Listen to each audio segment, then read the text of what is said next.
frères Russo nous ont-ils annoncé le retour de la Scarlet Witch? Alors qu'Elizabeth Olsen, l'actrice de Wanda, nous assure qu'elle ne jouera plus la sorcière rouge, Are you dead? What's happening?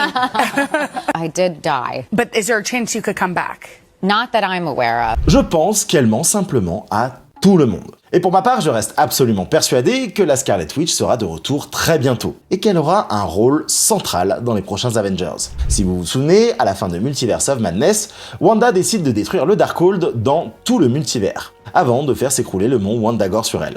Mais juste avant le cut, on peut y voir un flash rouge. Et vous connaissez la règle, dans le MCU, pas de corps, pas de mort. Depuis, de nombreux indices disent son retour. Déjà, ce fameux comics TVA qui reprend tous les éléments du MCU et qui laisse entendre que Wanda serait détenue par ce même TVA. Bon, rien d'officiel sur le fait que ce comics soit 100% canon, mais ce serait complètement logique. Imaginez le bordel causé par une Wanda qui détruit un livre aussi puissant dans tout le multivers. Mais aujourd'hui, je voulais surtout vous parler du méga easter egg que les frères Russo, réalisateurs des prochains Avengers, ont planqué dans leur dernier film. Dans The Electric State, sorti sur Netflix, on voit un robot lire tranquillou un vieux comics, West Coast Avengers numéro 56. Et sur la couverture, on peut y voir The Witch is back. Dans cette issue, Wanda, qui était dans le coma, revient avec des pouvoirs décuplés. Bon, c'est pas un numéro particulièrement marquant dans l'histoire des comics, mais la cover, elle, en dit beaucoup.